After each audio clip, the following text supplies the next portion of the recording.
let's work at this next example. So there's no opportunity here to apply the distributive property, so we will move on to find the LCD. So the LCD of this problem is 4, simply because 4 is divisible by 4. 4 divided by 4 is 1, and it's also evenly divisible by 2. 4 divided by 2 is 2. Now remember, you don't have to always use the least common denominator. You might notice that 8 would also work. So you could simply just do 2 times 4 is 8, and you could use that as well.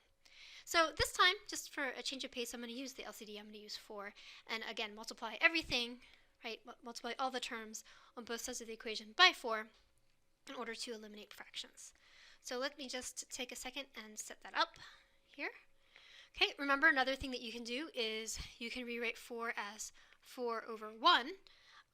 You can do that in case the multiplication parts get confusing to you. So we're multiplying this by 4 or 4 over 1, however makes the most sense to you.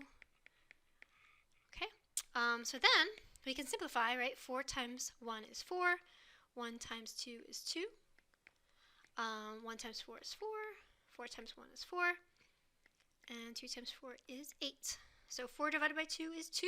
So we have 2x plus 4 over 4 is 1. 2x plus 1 equals 8. So then we have to subtract 1 from both sides.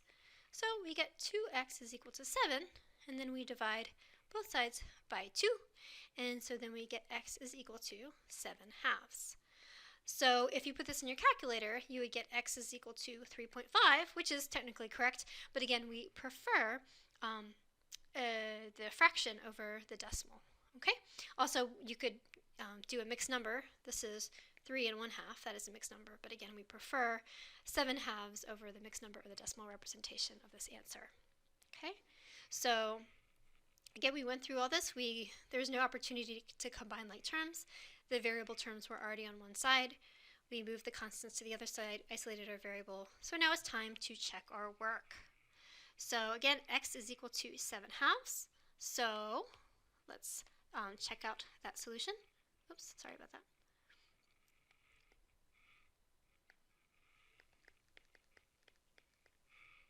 Okay, so we're going to put 7 halves here. So we have 1/2 times 7 halves plus 1/4 is equal to 2. So 1 times 7 is 7, 2 times 2 is 4. So we have 7/4 plus 1/4 equals 2, 7 plus 1 is 8, 8 over 4 equals 2, 8 divided by 4 is 2. So this checks out. Let's do the next problem. So here we have 3/4 x minus 1/5 equals 1/2 x plus 3/4. Again, there isn't an opportunity to apply the distributive property, so then we'll just go on and find the LCD. So the LCD of this problem is actually 20. However, you might not realize that. One thing you could do, if you don't want to bother finding the least common denominator, is you could just do 4 times 5 times 2, and that would give you 40. So again, you can either use 20 or 40. You could even use a larger number than 40, like 80 or something like that. It's totally up to you. Okay, so just for the sake of brevity, I will go ahead and use the LCD of 20 just to save us some time.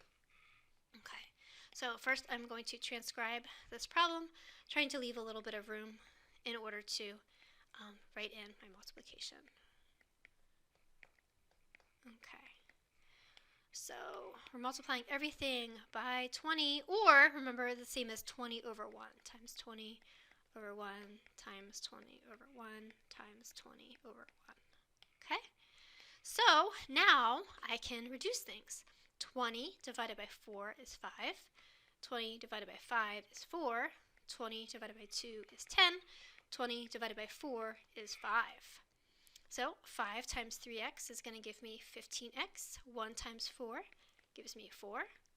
1x times 10 gives me 10x. And 3 times 5 gives me 15.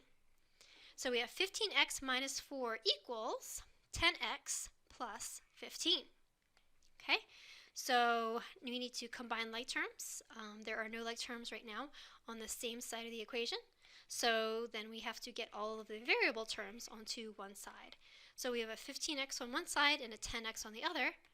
Okay, and remember my preference is to move variable terms such that I still end up with a positive coefficient. So to do that, I'm going to subtract 10x from both sides. it would be equally valid to subtract 15x from both sides. Just, again, you would end up with a negative coefficient. Okay, so we get 5x minus 4 equals 15. So then we need to add 4 to both sides. So we get 5x equals 19. So then we simply divide both sides by by 5 rather. So our final answer is x equals 19 over 5. Again, you could rewrite that. I believe in decimal it's equivalent to 3.8, or it's 3 4/5 as a mixed number, but again, we prefer the improper fraction over the mixed number or the decimal. So we got all the constants on the other side, we isolated our variable, so all that's left now to do is to check our work. So let's check this problem. Let's put 19 over 5 into x and verify that this is in fact the solution to this equation.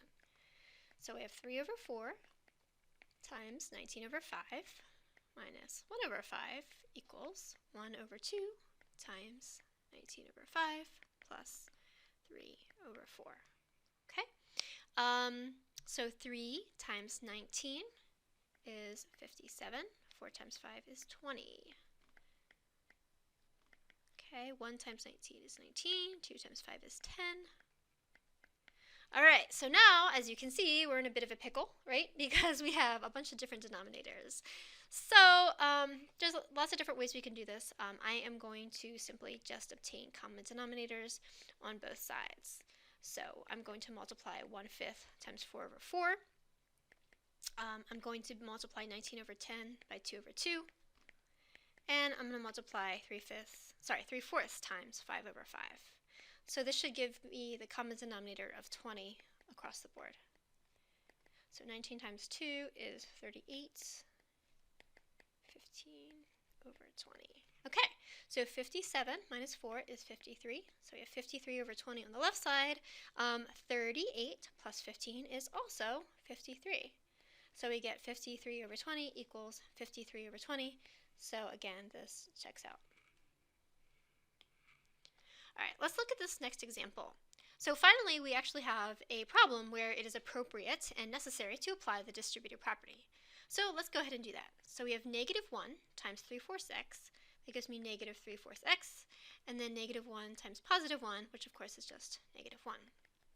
So I'll bring the rest of the equation down, as you can see. Okay, and now that I've done that, I need to find the LCD. Okay, so the LCD in this problem is 4.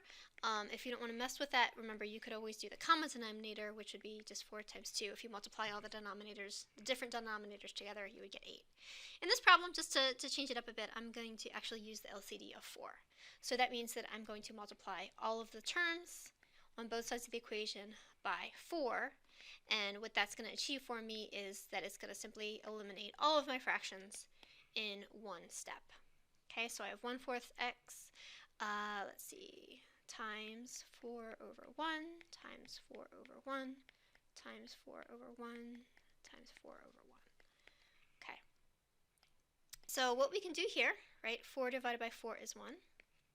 1 divided by 1 is 1. So we just have 1x, or just x. 4 divided by 2 is 2. Okay, these 4's cancel out. We get negative 3x, and then we have minus 4. Okay, so now we need to combine like terms. We do not have any like terms, so we need to get our variable terms on one side of the equation. I have a positive x on one side and a negative 3x on the other side. At this point, because I haven't done it yet, I'm going to draw that vertical line so I don't get my two sides confused.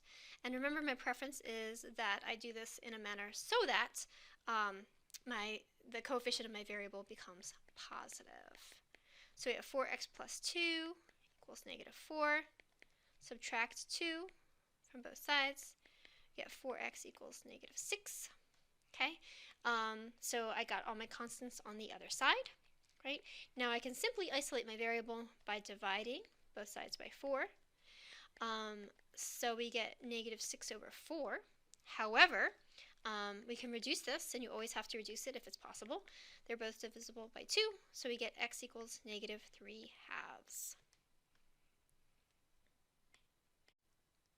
So let's check our answer. So we want to put negative 3/2 in wherever we see an x. And I'm going to use parentheses to organize this just so that I don't forget that I'm actually multiplying. Okay, so I have 1/4 times x, which is 1/4 times -3/2, plus 1/2 equals -1 times 3/4 times -3/2. So I'll put the 3/4 over here. Doesn't matter which side it lands on. Okay, so now we have our work cut out for us. 1 times -3 is -3. 4 times 2 is 8. So I have -3/8 plus 1/2 equals -1 times -9/8 plus 1. Oh dear. Okay, so what do we need to do now? We have to get a common denominator. So let's multiply this by 4/4. So we have -3/8 plus 4/8 equals, and then we'll have to mess with the 1 here as well. I'm going to multiply the 1 by 8/8, so it can also have a denominator. So I have -1 parentheses, -9/8 plus 8/8. All right, so -3 plus 4 is +1. So we have +1/8 on that side. Okay, -9 plus 8 gives me -1/8. Negative times a negative is a positive. So we do, in fact, end up with 1/8 equals 1/8. And so this checks out.